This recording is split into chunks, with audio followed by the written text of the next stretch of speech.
Well, welcome everyone. So the idea is I'm going to go over a few points about the Farm Bill, sort of what went on in 2018. The Farm Bill is passed every 5 years. And that's the most important piece of legislation that concerns farmers and farming and farmland in the country. So we really want to hear what everyone has to think about what might be needed here in Connecticut.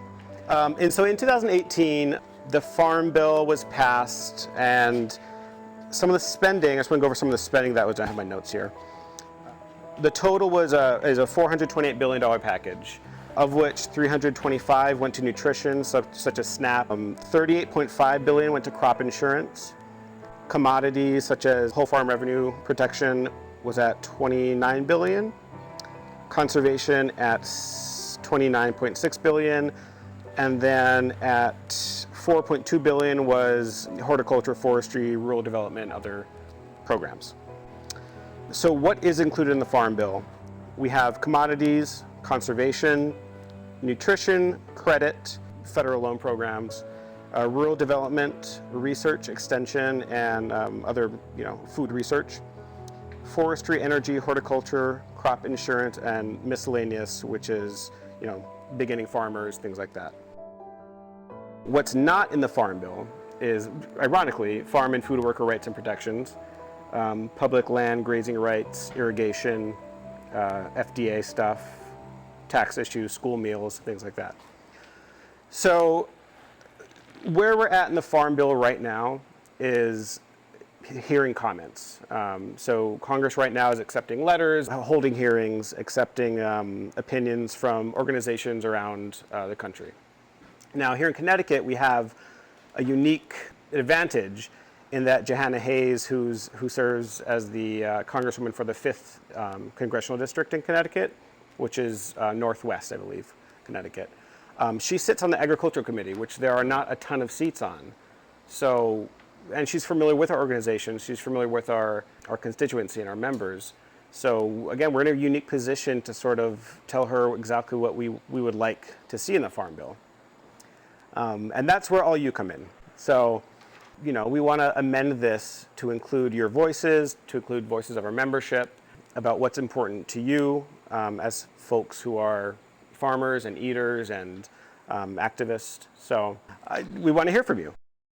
We heard from a very informed, dedicated group of farmers. Here are some of their excellent comments and suggestions. Dina Brewster, farmer at the Hickories in Ridgefield, where this event is taking place, had several important comments. Dina is the past executive director of NOFA and had some excellent insight into historic impacts from the Farm Bill, along with suggestions on what is most important to address in this Farm Bill. She stated that there was a goal set in 2018 that 30% of farmland would be managed organically by the year 2030. Historically, organically managed land accounted for approximately 3% of farmland. This is in 2004, when Dina started farming. Right now, it's approximately 9 to 10%. So the question we raised was, how realistic is it to reach 30% in the next 8 years? Here's Dina now talking about some issues with EQIP and CAFOS, which is concentrated animal feeding operations. Comment number 2, to me, goes to speak to how fundamentally formative this Farm Bill really is. So increased funding for federal working lands programs, especially conservation stewardship. CSP is that big NRCS program that funds anybody in agriculture who is doing conservation level thinking. Then it says, and eliminate funding for CAFOs from EQIP. So EQIP is our biggest conservation program to help beginning farmers primarily, but all farmers fundamentally.